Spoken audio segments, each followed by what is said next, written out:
Laging naniniwala si David na mayroon siyang matalas na intuisyon sa pagkilala ng mabubuting tao.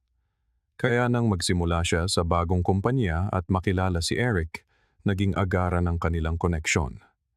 Magkatulad sila ng mga gusto, iisa ang mga biro na kanilang tinatawanan at pareho ang interes mula sa sports hanggang sa mga lumang rock band. Hindi nagtagal, naging magkasama na sila sa pananghalian, nag-uusap tungkol sa mga laro tuwing weekend, nagpapalitan ng rekomendasyon ng mga series, at nagpupustahan pa kung sino ang mas maraming mahuhula ang resulta. Ang kanilang mga usapan ay dumadaloy ng natural na ikinagulat maging ng kanilang mga kasamahan na madalas magbiro na para silang magkaibigan mula pagkabata. Ang koneksyong ito ay mabilis na lumampas sa mga hangganan ng trabaho. Nagsimula nang lumabas sina David at Eric para uminom pagkatapos ng trabaho at maglaro ng bowling. Sinusuportahan naman ni Megan, asawa ni David, ang bagong pagkakaibigan. Tuwang-tuwa siya sa ideya na makakilala ng mga bagong tao, lalo na ang isa pang mag-asawa na maaaring magbigay kulay sa kanilang buhay. Matapos ang ilang beses na hindi natuloy na imbitasyon, nagpasya sina David at Megan na maganyaya ng hapunan sa kanilang bahay. Si Megan, na mahilig mag-asikaso ng bisita, ay maingat na plinano ang lahat. Mula sa simple ngunit masarap na menu, siniguro niyang magiging perpekto ang lahat. Sa gabi ng hapunan, sabik na sabik si David. Isinuot niya ang paboritong damit ni Megan at pinanood ang asawa habang inaayos ang mga huling detalye sa mesa. Nang tumunog ang doorbell, binuksan niya ang pinto ng may malawak na ngiti. Malugod na tinanggap sina Eric at Lisa na dumating sa tamang oras at may dalang isang bote ng alak. Ngunit sa sandaling iyon, may nangyaring hindi maaaring palampasin ni David.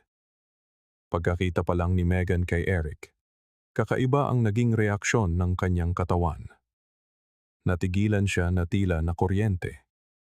Pagkatapos, huminga siya ng malalim at pilit na ngumiti, dahan-dahang lumapit sa mga bisita. Si Lisa, na walang napansin, ay iniabot ang alak at nagpasalamat sa imbitasyon. Napansin ni David ang paninigas ng ekspresyon ng kanyang asawa. Isang tingin na hindi niya matukoy kung pagkabigla, pagkailang o takot, ngunit pinili niyang sarilinin na lang muna ito. Umupo sila at sinimulan ng hapunan. Naging masigla ang usapan, puno ng tawanan at kwento tungkol sa mga biyahe, trabaho at pang-araw-araw na buhay. Si Eric ay kasing karismatiko ng laging sinasabi ni David at si Lisa naman ay masayang kasama na may matatalinong komento at nakakahawang tawa. Matapos ang paunang pagkabigla, tila mabilis na naka-adjust si Megan. Naging natural ang kanyang pakikilahok sa usapan at nagpakita ng tunay na interes. Paminsan-minsan, pasikretong inoobserbahan ni David ang kanyang asawa. Sinusubukang alamin kung may kahulugan ba ang reaksyon nito kanina o guni-guni niya lang iyon. Ang asawa niya ay nagsasalin ng alak, nagkukwento tungkol sa kanyang niluto at tumatawa sa mga biro nina Eric at Lisa. Naging maayos ang lahat kaya halos makumbinsi ni David ang sarili na paraanoya lang niya iyon. Ngunit nang umalis na ang mga bisita, naiwan ang pakiramdam ng pagkabalisa. Habang nililigpit ni Megan ang mga pinggan, lumapit si David at marahang nagtanong kung ano ang nangyari kanina. Si Megan, habang nilalaro ang mga kubyertos, ay bahagyang tumawa na para bang iwinawaksi ang isang hindi pagkakaunawaan. Wala yon. Bigla lang akong nahilo, yun lang. Ang walang mali siyang tono ng kanyang sagot ay hindi lubusang nakakumbinsi kay David, ngunit pinalampas na lang niya ito. Naging matagumpay ang hapunan at walang dahilan para sirain ang gabi dahil sa mga walang basehang hinala. Natulog si David na may umaalingaw-ngaw na salita sa kanyang isip, bigla lang akong nahilo.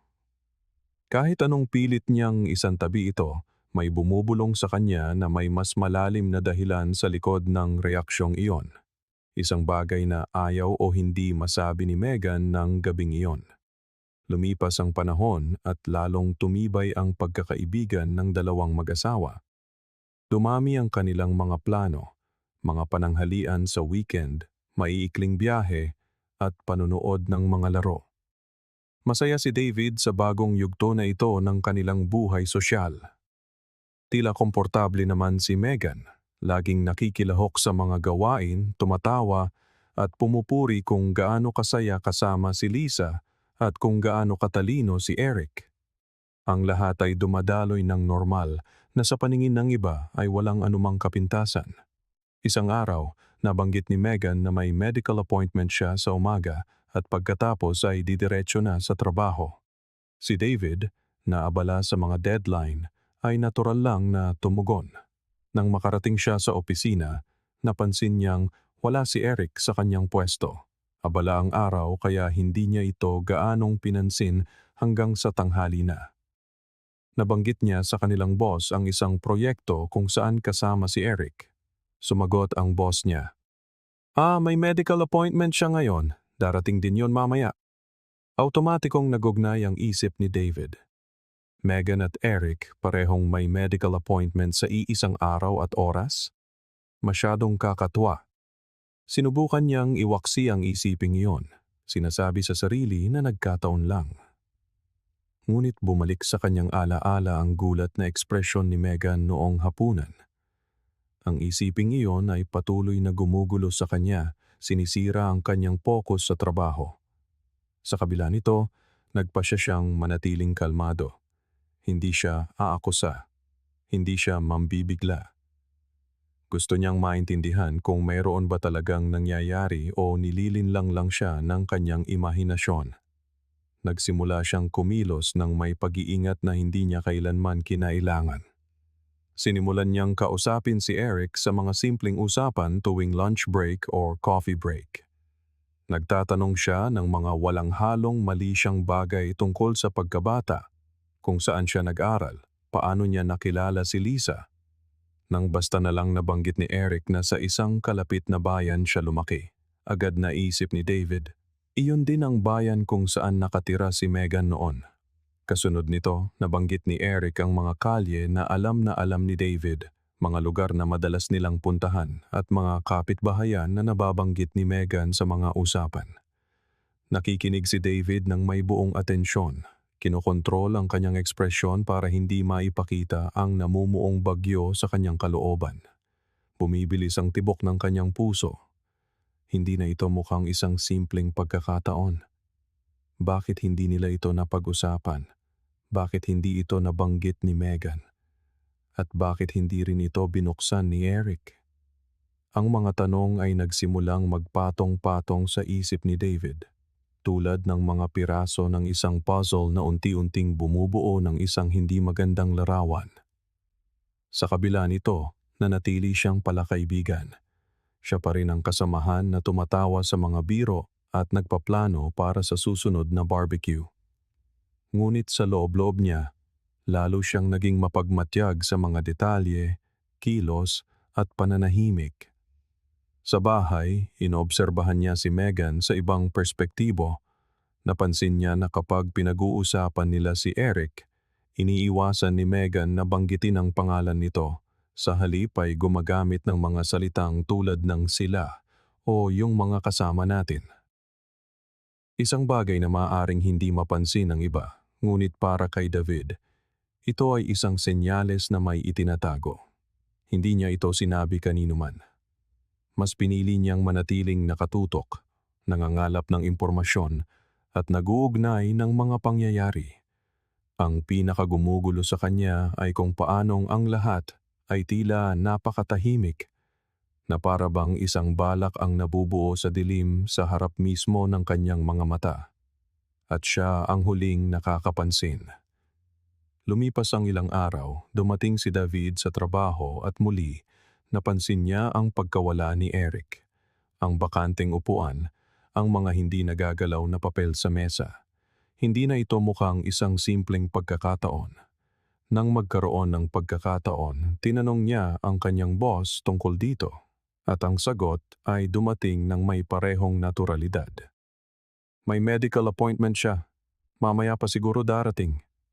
Ang paulit-ulit na padraw ay hindi na niya maaaring balewalain. Ngunit sa pagkakataong ito, may mas kakaiba. Hindi nabanggit ni Megan ang anumang appointment o lakad.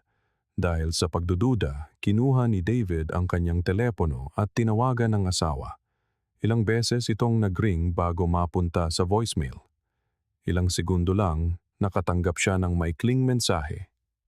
Nasa meeting ako, hindi pwedeng magsalita ngayon. Tila tuyo at automatiko ang sagot. Nagpapanatili ng kahinahunan. Nag-reply si David. Hanggang kailan? Kailangan kitang makausap. Mabilis ang tugon. Mga 30 minuto pa. Huminga siya ng malalim at nagtanong.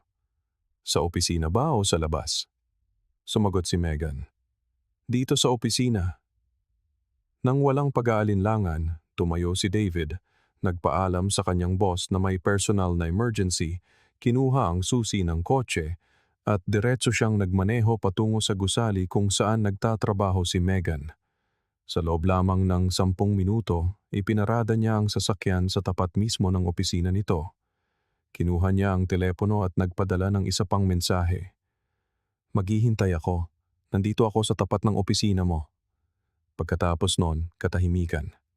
Nanatiling nakatutok ang mga mata ni David sa pasukan ng gusali. Tila bumagal ang oras, lalo pang nagpapalala sa kanyang pagkabalisa.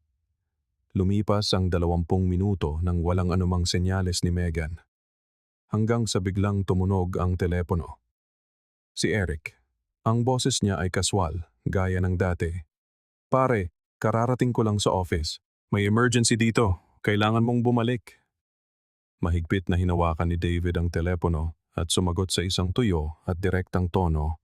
Magutos ka ng iba. Hindi na ako babalik. Pinilit pa siya ni Eric, ngunit nanindigan si David at malamig na tinapos ang tawag. Nanatili siyang hindi gumagalaw, nakatitig sa pasukan habang tumatakbo ang orasan. Hanggang sa, walang anumang babala, biglang lumitaw si Megan, marahang kumakatok sa bintana ng kotse. Bumaba si David at walang paligoy-ligoy na nagtanong, "Saan ka galing? Kanina pa ako dito pero hindi kita nakitang lumabas." Si Megan ay pilit na ngumiti, ngunit halatang kinakabahan. Nalito ako, sa labas pala ang meeting, automatiko lang akong sumagot. Nakatayo lang si David, tinitingnan siya, pinoproseso ang paliwanag na napakarupok na parang sinusubukang patayin ang apoy gamit ang isang patak ng tubig. Pagdating nila sa bahay, diretsahan siyang nagtanong. Ang kanyang boses ay matigas at matalim. Paano mo nakilala si Eric? Walang kasinungalingan. Natigilan si Megan, umiwas ng tingin, at nauutal na sumagot. Nakilala ko siya sa hapunan na ginanap natin dito. Hindi na niya pinatapos pa ang pangungusap. Mariin niyang sinabi, walang kasinungalingan. Huminga ng malalim si Megan, ipinikit ang mga mata na parang naghahanda sa isang suntok at saka inamin ang katotohanan. Naging boyfriend ko siya nung high school. 2 taon kami. Malapit lang ang bahay niya sa amin. Ang pag-amin ay tumama kay David, na parang isang toneladang ladrilyo. Sumikip ang kanyang dibdib habang lalo niya itong diniin. At nagkikita kayo? Sinubukan ni Megan na pag-aanin ang sitwasyon. Isang kape lang.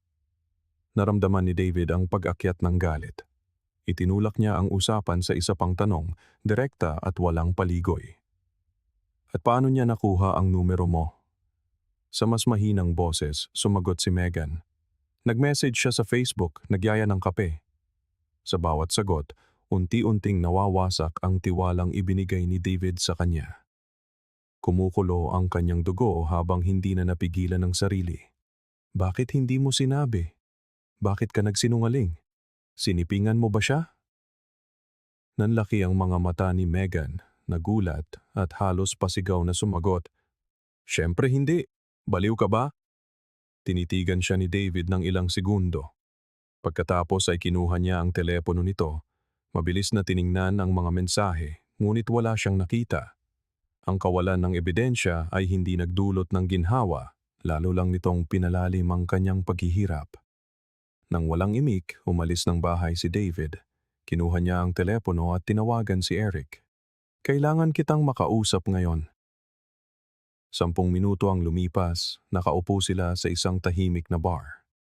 Tumingin si David ng diretso sa mga mata ni Eric at binitiwan ang isang kalkuladong suntok. Sinabi sa akin ng asawa ko na nagkita kayo at niloko niyo ako. Agad na nagbago ang ekspresyon ni Eric. Nawala ang kanyang karaniwang ngiti, nanigas ang kanyang katawan. Nagpawis ang kanyang noo. Matapos ang mahabang katahimikan, sa wakas ay umamin siya. Isang pagkakamali lang, minsan lang. Nanghina ang mga tuhod ni David, ngunit kailangan niyang marinig ang lahat. Sinipingan mo ba ang asawa ko? Ibinaba ni Eric ang kanyang tingin, nahihiya at pabulong na sumagot. Pasensya na, nangyari na, bumalik ang nakaraan. Kinuyom ni David ang kanyang mga kamao. Tumayo siya, walang sinabi at nilisan ang bar. Alam na niya kung ano ang kailangan niyang gawin. Pagdating sa bahay, sinalubong siya ni Megan na nakaupo sa sala. Namumula ang mga mata.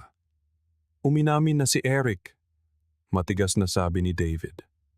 Agad na napahagulgol si Megan, humihingi ng tawad. Sinasabing isang pagkakamali lang iyon, na nalito siya. Hindi tumugon si David. Dumiretso lang sa kwarto at sinimulang ilabas ang mga damit niya. Walang pakialam kung paano ito mailalagay sa maleta. Sumunod si Megan. Mas lalong umiiyak. Humihiling na tumigil siya para mag-usap sila. Isinara ni David ang huling maleta. Hinarap siya at malamig na nagsalita. Tawagan mo ang asawa niya ngayon. Nanginginig na umiling si Megan. Ngunit lumapit si David at inulit ng mas mariin. Tawagan mo siya, ngayon. Kinuha ni Megan ang telepono, nanginginig, at tinawagan si Lisa. Inilagay niya ito sa loudspeaker. Ilang segundo lang narinig ang boses ni Lisa. Hello? Huminga ng malalim si Megan, pinigilan ng luha at nanginginig na umamin. Yung asawa mo, boyfriend ko nung high school, at pinagtaksilan namin kayong dalawa nang magkita kami ulit. Sa kabilang linya, isang mabigat at mahabang katahimikan, at pagkatapos ay ibinaba ni Lisa ang telepono. Kinuha ni David ang mga maleta at tumawag ng taxi. Inilagay niya ang lahat sa likod ng sasakyan. Nakatayo si Megan sa pinto, umiiyak. Umaasang may sasabihin siya na makakapagbago ng lahat. Ngunit tinitigan lang siya ni David at sinabing, maglaho ka. Pumasok siya sa loob ng bahay at isinara ang pinto nang hindi na lumingon pa. Kinabukasan, kinausap ni David ang kanyang boss at ipinaliwanag ang buong sitwasyon. Sinabi niyang hindi na niya kayang magtrabaho sa iisang kumpanya kasama si Eric. Nakinig ang kanyang boss at sinabing naiintindihan niya. Nang araw na iyon, hindi pumasok si Eric. Sa mga sumunod na araw, natanggal siya sa trabaho. Nagwakas din ang kanyang pagsasama kay Lisa. Si Megan naman ay sinubukang kontakin si David ng ilang beses, ngunit hindi na niya ito sinagot. Hindi na muling nagkabalikan sina Eric at Megan. Walang nangyaring pagkakasundo. 2 sirang mag-asawa, 4 na taong tumatahak sa magkakaibang landas, minarkahan ng isang pagkakamali na sumira sa tila isang ligtas at masayang buhay. Kumusta? Maligayang pagdating. Naghahanap ka ba ng paraan para malaman ang katotohanan? Huwag danasin ang napanood natin sa video. Tingnan ang link sa mga komento at kunin ang e-book na may mahahalagang tips para maalis ang iyong mga pagdududa. Salamat sa panonood. Kung nagustuhan mo ito, huwag kalimutang mag-subscribe sa channel at i-on ang notifications para hindi ka mahuli sa mga susunod na kwento. Hanggang sa muli.